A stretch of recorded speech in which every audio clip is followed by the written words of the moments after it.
Mark, I wanted to ask, what's it like, for some of these guys that are, maybe in the 2022 class who you're still evaluating, if they're coming in, for a camp and they've only got one opportunity to impress you guys, just kind of how do you guys look at that in terms of, not having as many opportunities to evaluate a guy in person as you would in a normal recruiting cycle? Yeah, it's definitely tough. I think at the end of the day, the film it always holds the biggest amount of weight. Coming to camp and working out kind of either affirms or shows you something that the film doesn't show. So again, it's just another piece of the evaluation toolbox, I guess. But we'll definitely, we're trying to get as many as we can, just because guys, their bodies develop, and so especially with linemen, there may be kids who played at 255 pounds that are now 285, 290 going into their senior year. So that will definitely play a piece of it. For Mark or Erin or both of you, the presentations that you're going to be making to recruits, if this was a pie chart, how much of that pie chart would be NIL right now? You can go ahead. I would say, honestly, with NIL, if we're going pie chart, I'm going to say the presentation's about 30%, but the natural conversations that happen, I think it's going to take over a lot of the chunk of what is talked about, because that's what these kids are really interested in. They're interested in their playing time, they're interested in building a relationship with the head coach, but there is that money aspect. And so to me, if you're asking personally, presentation and conversation wise, it's going to be about 50%. Thank you. How much do you want it to be? I mean, in an ideal world, how big of a pie piece would that be, Mark? I mean, you guys are building relationships, as you said. I mean, how much of it do you want to be about NIL, and how much of it would you prefer to be about the real important parts of relationship building because of the transfer portal, because all these other things that are going to be exploited if relationships are put to the back? I think it depends on each kid, and that's knowing the kid and their families. Again, I think it's something we have to embrace. Other schools are going to be pitching it, but I don't think there's only a handful of other schools that even have the platform to compete with us on everything, on their whole branding process. So it's definitely something that we feel strongly about, so we might as well use it to our advantage. But if a kid and a family, we're not going to overwhelm them with it. We'll present information. If they have follow-up questions and they seem like it's really important to them, then we'll definitely use it more. Gene said last week that he was worried about the competitive balance actually growing, or the competitive gap actually growing between schools like Ohio State and some of the other lower ranking Power 5 schools. Do you guys see that as something that is definitely going to be to your advantage? I personally think it's hard to predict, just so many unknowns right now of what's going to happen, but we'll just focus on us and do what we got to do. I'm going to chime in. I'm going to say you guys are a part of our advantage. The media, the core media that covers this program is as large as anywhere in the country, and you all know that, coupled with the corporate industry that we have here in Columbus, Ohio, and the social media presence and clout that this program has and commands. It's it all fits into the package that's going to enable Ohio State and our student athletes to really to prosper in this NIL world. Jerry, that's why you have to have Ryan and every coach available at all times for us. Yeah, exactly, and we're doing our best for that, and every player too. So that's great, and plus the Open Doors platform. When you guys see the things that's going to be able to do for our student athletes, again, just another advantage there. Any other questions for Mark and Erin? Yeah, I have one more, Jerry. Sure.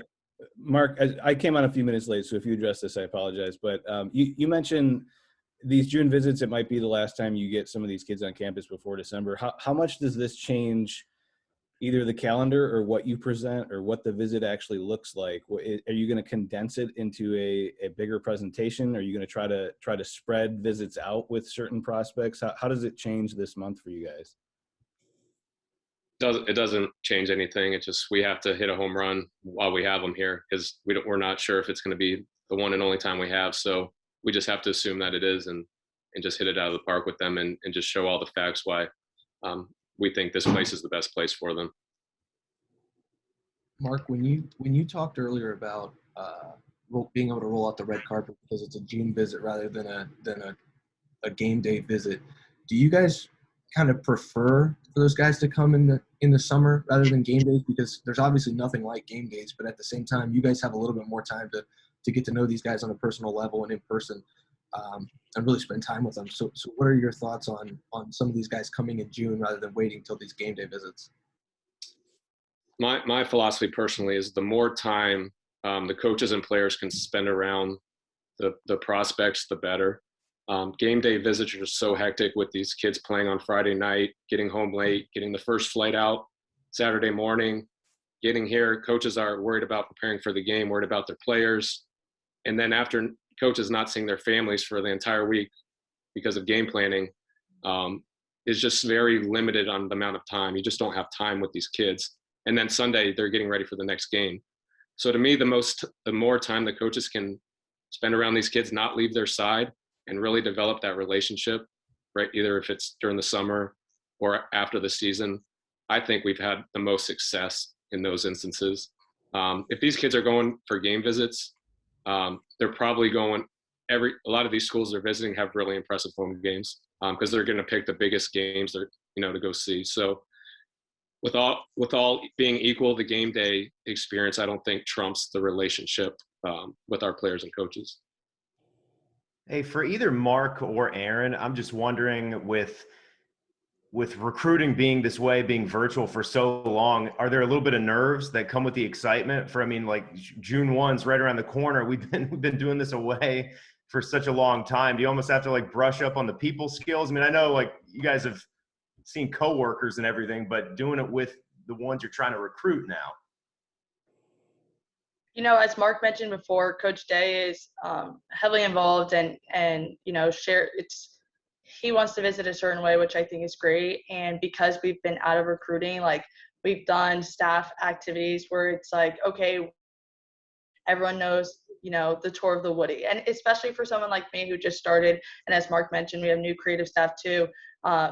And having a year outside of recruiting, it's where are things located on campus? What are the pinpoints? The Thompson Library, the top, you can see the whole campus. So these are fun facts for our staff to know. So we have been doing kind of staff training, if you will, which is not something we would have done in the past. But I think it's really great that we're doing that and we're kind of brushing up. And there is an excitement and a little bit of, I'm not going to say nerves, but as Mark said, we win the day. There's a lot of kids coming in and we're going to take it day by day. And we are Ohio State. We know what we can provide these kids. So at the end, we just have to blow them away with what we can offer. Mark, I know that it's important to Ryan to have the opportunity to get to watch, quarterbacks in person. So is that an area of emphasis here for these, camps coming up to have an opportunity to watch some of the underclassmen quarterbacks in person? Yeah, that's going to be huge. We've got a lot of guys coming in for camp, not just quarterback, but in every position. And just the more you can see them in person and work out, especially I think for a quarterback, it's just so important to see the ball come out of their hand live. And so Corey's done a great job of getting a large number of the 2023 kids up here in the next few weeks. So that will provide us an opportunity to get a head start and help our evaluations for sure. Mark, wanted to ask, but with all these June visitors, are there any COVID protocol stuff that you guys have to do with them? Or just the way you guys meet or size of gathered groups or smaller groups or so we're allowed to, the camps we're allowed to do in pods of 25. We don't have to test, but we will follow all university protocols. Questions for Mark or both. I just wanted to know, kind of over these past 14 months, what are some of the new recruiting techniques that you all have had to implement that you're hoping that you will take with you post dead period and when things get back to normal? You can go ahead, Erin. I'm so sorry. I'm going to ask you to repeat that. My thing kept going in and out. So can you repeat that? I'm sorry. You're all good. I was just wondering, over these past 14 months, what are some of the new recruiting techniques that you've had to implement that you haven't done before that you're hoping will take with you past the dead period and when things get back to normal? I think honestly with Zoom, you've had to brush up on, you know, it's not that in person, face to face. It's learning to communicate in a different way, right? So that skills and those transferable skills of doing that, I think we'll take with us. And as I mentioned before, like maybe as we start in recruiting and we have some kids that are in California, we can do a lot of things virtually so that when they get on campus, they're a little bit more familiar. They're meeting the professors directly. They're getting in with the head coach quicker. We're able to show them campus, and they kind of have a land point because we've done it on Zoom. So taking those things that we've had to do during this pandemic time and taking those skills and transferring them to when they are on campus. Thank you. Mark, I was wondering, just with being able to watch the 2021 commits, the ones that were here in the spring, with everything being so weird in the last year, some of them having not played, were you able to kind of witness what the culture of your program is like, bringing guys in and getting them up to speed so quickly? Yeah, it created a little more excitement, I think. Trey Henderson obviously didn't have a senior year. Evan Pryor didn't have a senior year. So there was a little bit of excitement finally when they got here to see them practice. And as a group, this may be one of the most mature and best groups we've ever had. 15 or 16 of them. They came in day one, put their heads down and went to work. And again, that speaks to the culture. That speaks about the older guys, the vets, taking these young guys in and helping them learn the ropes. And so it's been exciting, and we're very excited about their future as well. Time for maybe one more question. Anybody have one last question?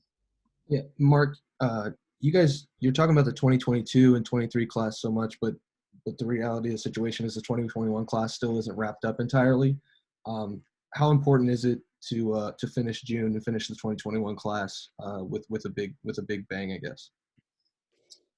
Like I mentioned before, we're obviously always looking for if there's any high school seniors still out there, as well as transfers. And so in both cases, if there's one that will help the roster, we'll definitely bring them in on visits and definitely explore every opportunity we have for sure.